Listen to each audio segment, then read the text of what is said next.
ಇವತ್ತು ನಮ್ಮ ರಾಮಾಪುರ ಸಂಪೂರ್ಣವಾಗಿ ಬಂದ್ ಮಾಡಲಾಗಿದೆ. ತಾವಿಲ್ಲಿ ವೀಕ್ಷಣೆ ಮಾಡ್ಬೋದು. ಸುತ್ತಮುತ್ತ ಅಂಗಡಿ ಮುಂಗಟ್ಟುಗಳು ಎಲ್ಲವೂ ಸಹ ಸಂಪೂರ್ಣವಾಗಿ ಬಂದ್ ಆಗಿದೆ. ಏನೋ ಈ ತರಕಾರಿ ಮುಂಗಟ್ಟುಗಳಿಗೆ ಅವಕಾಶ ಇದೆ ಅಷ್ಟೇ. ಅದನ್ನು ಹೊರತುಪಡಿಸಿ ಏನೋ ಮೆಡಿಕಲ್ಗಳಿಗೂ ಸಹ ಅವಕಾಶವನ್ನು ನೀಡಲಾಗಿದೆ. ಅದನ್ನು ಹೊರತುಪಡಿಸಿ ಇನ್ನಿತರ ಬಸ್ಸು, ಲಾರಿ, ಇನ್ನಿತರ ಪ್ರತಿಯೊಂದು ವಾಹನಕ್ಕೂ ಏನು ಈ ಒಂದು ಪ್ರತಿಭಟನೆ ಮಾಡೋದರ ಮೂಲಕ ನಿಷೇಧವನ್ನು ಒಡ್ಡಲಾಗಿರ್ತದೆ. ಕಾರಣ ಇಷ್ಟೇ, ರಸ್ತೆಯ ವ್ಯವಸ್ಥೆ ಹದಗೆಟ್ಟ ಒಂದು ಪರಿಸ್ಥಿತಿಯನ್ನು ಗಮನಿಸಿ ಸರ್ಕಾರದ ಮಟ್ಟಕ್ಕೆ ಗಮನವನ್ನು ತರಲು ಈ ತರಹದ ಒಂದು ಬಂದ್ ಆಚರಣೆಯನ್ನು ಮಾಡಲಾಗಿರ್ತದೆ. ತಾವಿಲ್ಲಿ ವೀಕ್ಷಣೆ ಮಾಡ್ಬೋದು. ರಾಮಾಪುರ ಹೋಬಳಿಯ ಒಂದು ಸ್ಥಿತಿಗತಿಗಳನ್ನು ನಾವು ಗಮನಿಸ್ಬೋದು. ಈ ರಾಮಾಪುರ ಅನೂರು ಕ್ಷೇತ್ರ ರಾಮಾಪುರ ನೋಡೋಕ್ಕೆ ಹಿಂಗಿದೆ ಅಂತ ತಿಳ್ಕೊಬೇಡಿ. ಈ ಒಂದು ರಾಮಾಪುರದ ಒಂದು ವ್ಯಾಪಾರ ಮುಂಗಟ್ಟುಗಳು ಪ್ರತಿಯೊಂದನ್ನು ಗಮನಿಸಿದಾಗ ಸರ್ಕಾರಕ್ಕೆ ಕೋಟ್ಯಾಂತರ ರೂಪಾಯಿ ನಷ್ಟ. ಇವತ್ತು ಅರ್ಥ ಮಾಡ್ಕೊಳ್ಳಿ, ಏನಕ್ಕೆ ನಷ್ಟ ಅಂದರೆ ರಾಮಾಪುರ ಸಂಪೂರ್ಣವಾಗಿ ಬಂದ್ ಆಚರಣೆ ಮಾಡ್ತಾಯಿದ್ದಾರೆ. ಪ್ರತಿಭಟನೆಯನ್ನು ಮಾಡ್ತಾಯಿದ್ದಾರೆ. ಮೊದಲೆಲ್ಲ ಈ ಥರ ಪ್ರತಿಭಟನೆಗೆ ಯಾರು ಮುಂದಾಗ್ತಾನೆ ಇಲ್ಲ. ಹೋಗ ನನಗೆ ಹಾಕಬೇಕು ಬಿಡ, ಎಲ್ರಿಗೂ ಇರ್ತಕ್ಕಂಥ ತಾನೆ, ಅವನಿಗಾದದ್ದು ನನಗೆ ತಾನೆ, ಹಿಂಗೆ ಏನೋ ಒಂದು ಉದಾಸೀನ ಮಾಡ್ತಿರೋ. ಈಗ ಜನ ಅಪ್ಡೇಟ್ ಆಗಿಬಿಟ್ಟಿದ್ದಾರೆ ಕಣ್ರಿ. ನಮ್ಮ ರಾಮಾಪುರದ ಜನ ಅಪ್ಡೇಟ್ ಆಗಿದ್ದಾರೆ.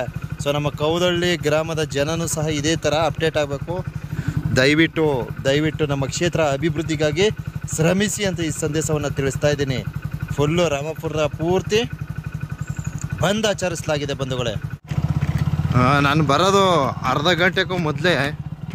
ಇಲ್ಲಿ ರಸ್ತೆ ಆಗಬೇಕಂತ ಸುಮಾರು 100ರಿಂದ 200 ಜನ ನಮ್ಮ ರಾಮಾಪುರದ ಸಾರ್ವಜನಿಕ ವಲಯ ಈ ಒಂದು ಮಂಚಾಪುರದಲ್ಲಿ ರಸ್ತೆ ತಡೆ ಪ್ರತಿಭಟನೆಯನ್ನು ಮಾಡಿರ್ತಾರೆ. ಅರ್ಧ ಗಂಟೆಗೂ ಮೊದಲೇ ನಡೆದಿರ್ತಕ್ಕಂಥ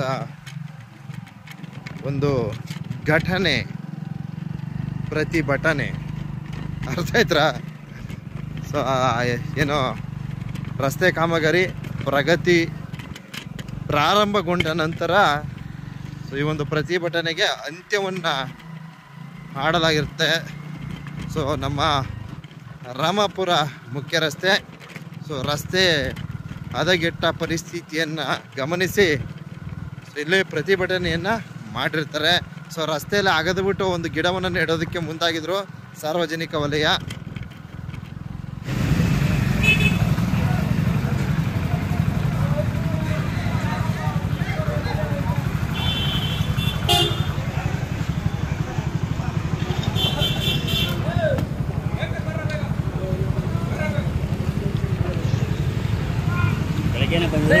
ಹೌದಣ್ಣ, ನಾವು ಸ್ವಲ್ಪ ಶೋರೂಮ್ಗೆ ಹೋಗ್ಬಿಟ್ಟೆ ಗಾಡಿ ರೆಡಿ ಮಾಡ್ಸೋಣ ಅಂದ್ಬಿಟ್ಟು ಗೊತ್ತಾಗಿಲ್ಲ. ಈಗ ಸಿಕ್ತು. ಮಾಡೋಣ. ಅಲ್ಲೆಲ್ಲ ಎತ್ಕೊಂಬಂದೆ. ಅಲ್ಲೆಲ್ಲ ಇಲ್ಲಣ್ಣ ಮಾಡ್ತೀನಿ. ಹೌದು. ಇಲ್ಲ, ನಾನು ಅಲ್ಲೆಲ್ಲ ವಾಯ್ಸ್ ಹಾಕೊಂಬಂದೆ. ಇಲ್ಲಿ ಒಂದು ಸ್ಟೇಟ್ಮೆಂಟ್ ಇರಲಿ ಅಂದ್ಬಿಟ್ಟು ತಗೊಂಡೆ. ಅಲ್ಲೆಲ್ಲ ರೆಡಿ ಮಾಡ್ಕೊಂಬಂದಿದ್ದೀನಿ ಬಂಧುಗಳೇ. ಈಗಾಗಲೇ ನಿಮಗೆ ತಿಳಿದಿರೋ ಹಾಗೆ ನಮ್ಮ ರಾಮಾಪುರದಿಂದ ಅಂಬಿಕಾಪುರದ ತನಕ ಏನು ಈ ಒಂದು ರಸ್ತೆ ಉತ್ತಮ ಮಟ್ಟದಲ್ಲಿ ಆಗಬೇಕು, ಗರ್ಕಿಕಂಡಿ ರಸ್ತೆ ಎಲ್ಲ ಆಗಬೇಕು ಅಂದ್ಬಿಟ್ಟು ಇಲ್ಲಿ ಒಂದು ಪ್ರತಿಭಟನೆಯ ಒಂದು ಕಾರ್ಯಕ್ರಮವನ್ನು ನಮ್ಮ ರಾಮಾಪುರ ಸಾರ್ವಜನಿಕ ವಲಯ ಹಮ್ಮಿಕೊಂಡಿರ್ತಾರೆ. ಬೆಳಗ್ಗೆ ಒಂದು ಸ್ವಲ್ಪ ನನ್ನ ಮಾಹಿತಿ ಸಿಕ್ಕಿದ್ರೆ ಬಂದ್ಬಿಡ್ತಿದೆ, ನಂಗೆ ಗೊತ್ತಾಗಲಿಲ್ಲ. ಹೌದು. ಅದಕ್ಕೆ ಒಂದು ಸ್ವಲ್ಪ ಲೇಟಾಗಿ ಸಿಕ್ತು. ಅದೆಲ್ಲ ಮಾಡ್ಕೊಬಂದೆ. ಹಾಗೆ ನೀವು ಏನು ಈ ಒಂದು ಪ್ರತಿಭಟನೆ ಕಾರ್ಯಕ್ರಮ ಏನಿತ್ತು ಅದನ್ನ ಆ್ಯಡ್ ಮಾಡ್ಕೊಂಡಿದ್ದೀನಿ, ಪ್ರಸಾರ ಮಾಡ್ತೀನಿ ನೋಡಿ. ಅದೇ ರೋಡ್ಗೆ ಹೆಚ್ಚಿಗೆ ಆಸಕ್ತಿ ಕೊಡ್ತಾ ಇಲ್ವಲ್ಲ. ಅದೇನೋ ನಮ್ಮ ಕ್ಷೇತ್ರ ಅಂದರೆ ಅದೇನೋ ಗೊತ್ತಿಲ್ಲ. ಅದೇನೋ ಕಡೆ ಬಿಡು ಅಡ್ಜಸ್ಟ್ ಮಾಡ್ಕೊತಾರೆ ಅನ್ನೋ ಲೆಕ್ಕ ಆಗ್ಬಿಟ್ಟದ. ಅದೇ ಹೌದು. ಆಮೇಲೆ ಇನ್ನೊಂದು ಏನು ಗೊತ್ತಾ, ನಮ್ಮ ಕ್ಷೇತ್ರ ಹೆಂಗ್ಯಾರ ಚಾಮರಾಜನಗರ ಬಿಡ, ಅವ್ರಿಗೆ ಏನಿಲ್ಲ ಅಡ್ಜಸ್ಟ್ ಮಾಡ್ಕೊತಾರೆ ಈ ರೀತಿ ಆಗ್ಬಿಟ್ಟದ. ಸರ್ಕಾರ ಬಂದಂಥ ಸರ್ಕಾರ ಎಲ್ಲದಕ್ಕೂ ನಮ್ಮ ಕ್ಷೇತ್ರ ಅಂದರೆ ತುಂಬ ಕಡೆಗಣಿಸ್ತಾರೆ. ಆ ನಿಟ್ಟಿನಲ್ಲಿ ಇವಾಗ ನಮ್ಮ ಜನ ಏನಾಗ್ಯಾರ ಸ್ವಲ್ಪ ಅಪ್ಡೇಟ್ ಆಗಿದ್ದಾರೆ ಈಗ ಇತ್ತೀಚೆಗೆ. ನೋಡೋಣ ಏನೋ ಮುಂದೆ.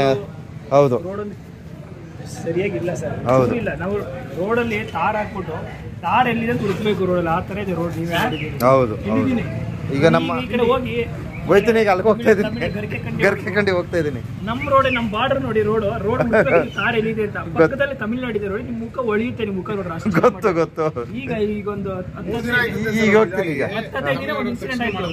15 ದಿನ ಆಯ್ತು. ಹೌದು ಹೌದು 15 ದಿನ ಇದೆ ರೋಡ್ ಕಿತ್ತೋಗಿ. ಖಂಡಿತ ಅಷ್ಟು ಬೇಗ ಮಾಡಿದ್ದಾರೆ, 3 ದಿನದಲ್ಲಿ ಮಾಡಿದ್ದಾರೆ ರೋಡ್. ಮಾಡ್ತಾರೆ ತಮಿಳ್ನಾಡು ಅಧಿಕಾರಿಗಳಿಗಾಗಿರ್ಬೋದು, ಯಾರಿಗಾದ್ರೂ ಅಷ್ಟು ಇದೇ ಜವಾಬ್ದಾರಿ. ನಮ್ಮ ಕ್ಷೇತ್ರನ ಫುಲ್ಲು ತಾರತಮ್ಯ ಮಾಡ್ತಾವ್ರೆ. ಅದೇನಂತ ಇವ್ರ ಉದ್ದೇಶಗಳೇನು, ಇವರ ಒಂದು ಏನಿದೆ ಇವ್ರ ಮನಸ್ಸಲ್ಲಿ ಒಂದು ಗೊತ್ತಿಲ್ಲ. ಸರಿ ಬ್ರದರು, ಬರ್ತೀವಿ. ಊಟ ಮಾಡಿ ಸ್ವಲ್ಪ. ಇಲ್ಲ ಮಾಡ್ಕೊಂಬಂದ್ವಿ.